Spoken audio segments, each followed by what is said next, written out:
WhatsApp ladies and gentleman, स्वागत है आप सभी का फिर से एक न्यू हॉरर वीडियो में। आज मैं आप लोगों के साथ एक ऐसे रियल हॉरर इंसिडेंट के बारे में बात करने वाला हूं जिसके बारे में काफी सारे न्यूज़पेपर और मैगजीन्स में छापा गया है, even web series and movies में भी दिखाया गया है। मैं बात करने वाला हूं आपसे आज द एमिटीविल हॉन्टेड हाउस के बारे में। आप में से काफी लोगों ने इस हॉन्टेड हाउस के बारे में सुना होगा, लेकिन जिसने नहीं सुना है और जिसने सुना भी है, आप सभी के लिए मेरे पास में कुछ ऐसी इंफॉर्मेशन है जो आज तक आप लोगों को नहीं पता होगी। सबसे पहले मैं आपको बता दूं, एमिटीविल एक गांव है न्यूयॉर्क में, और इस गांव के अंदर एक घर है 112 ओशन एवेन्यू जिसका एड्रेस है। उस घर को एमिटीविल हॉन्टेड हाउस बोला जाता है। अभी रिसेंट की बात करें तो 2017 में मात्र $6 लाख में इस घर को बेचा गया था, जो कि अपनी करंट मार्केट वैल्यू के हिसाब से काफी कम है।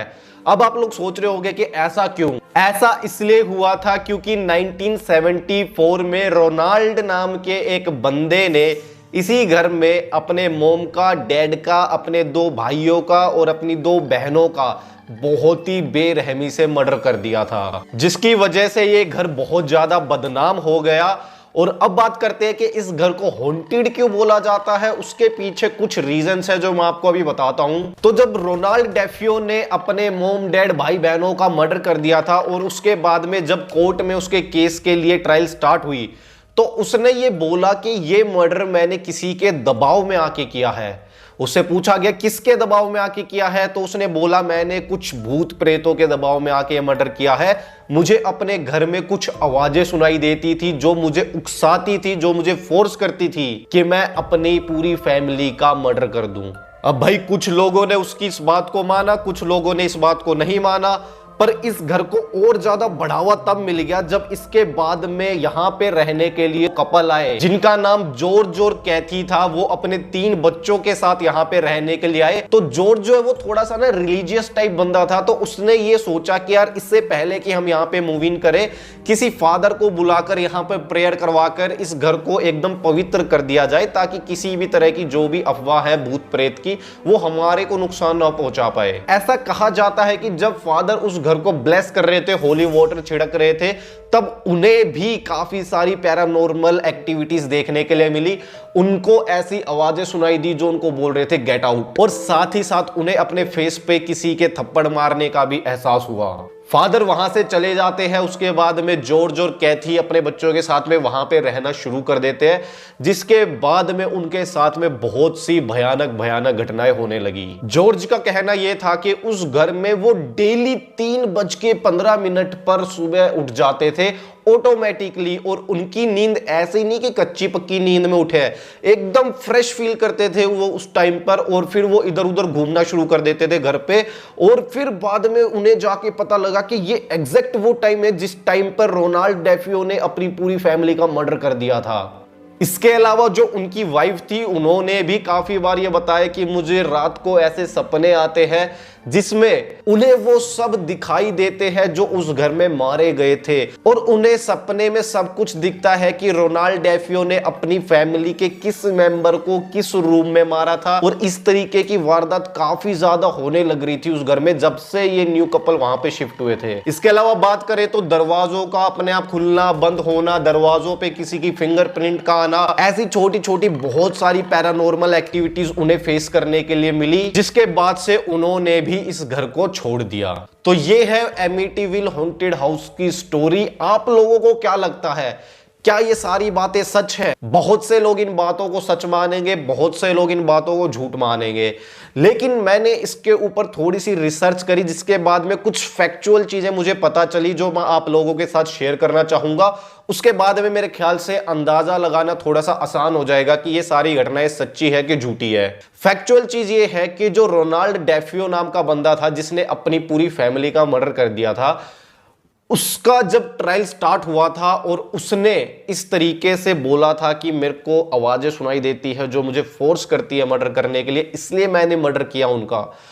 उस बंदे ने इस पूरी ट्रायल के दौरान काफी बार अपने बयान चेंज करे थे। डेफियो का यह कहना था कि उसकी जो सिस्टर थी उसने अपने फादर को मारा है और उसकी जो मदर थी उसने अपने सारे बच्चों को मारा था, जिसके बाद में डेफियो ने अपनी मां को भी मार दिया।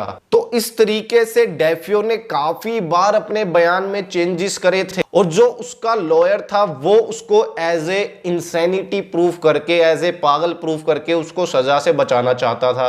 लेकिन एट द एंड उसको सजा मिली थी, उसको अपने किए की पूरी सजा मिली। जेल में वो गया और उसने पूरी सजा काटी भी और वो फाइनली जेल में ही मर गया था। अब बात करें उसके अगले कपल की, जो जॉर्ज और कैथी थे, जो ठीक इस इंसिडेंट के 1 साल बाद में रहने आए थे। उनको ये सब एक्टिविटीज देखने के लिए क्यों मिली?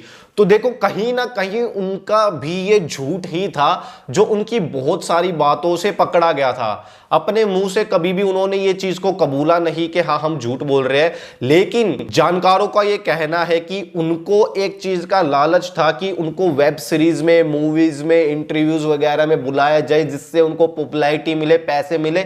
इसलिए उन्होंने ये सब कहानियां बनाई थी। क्योंकि जॉर्ज ने पहले के कुछ इंटरव्यूज में ये चीज क्लेम करी थी कि मैं जब उस घर में था तो मुझे पोजेस कर लिया था किसी स्पिरिट में, और कुछ टाइम बाद में खुद ही उन्होंने ये चीज को डिनाई कर दिया कि नहीं, मुझे तो कभी पोजेस किया ही नहीं था।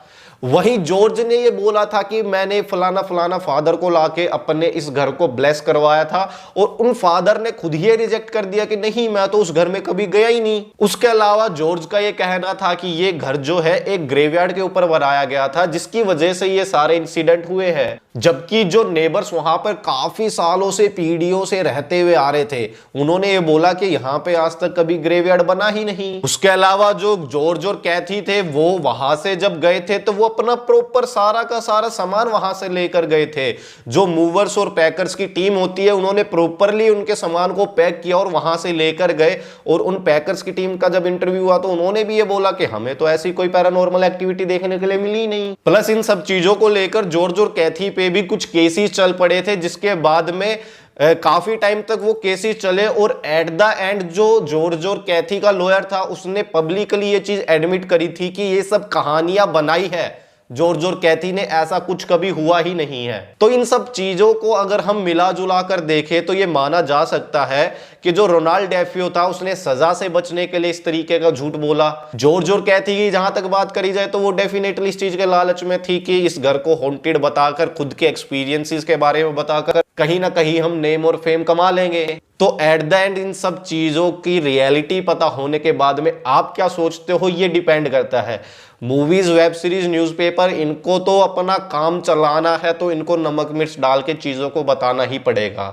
आप लोग क्या सोचते हो, ये जरूरी है। आप मुझे कमेंट करके बताओ कि आप लोगों का इस केस के बारे में क्या कहना है। अब बाय द वे गाइस, कल मैंने Amazon से 5 डिफरेंट कलर की टी शर्ट्स मंगवाई है, जिसमें से एक है टील कलर की, एक है मेजेंटा कलर की, एक है येलो कलर की, एक है ब्लू कलर की और एक है ब्लैक कलर की। पांचों की पांचों टी शर्ट्स बहुत ही सुपर्ब क्वालिटी की है और काफी ज्यादा बजट रेंज में भी ये आ जाती है। लाइक 350 रुपीज में सिर्फ आपको एक टी शर्ट मिल जाएगी, क्वालिटी जिसकी एकदम सुपर्ब होगी। सो अगर आपको इनमें से कोई भी टी शर्ट चाहिए हो तो link is in the description, do check out।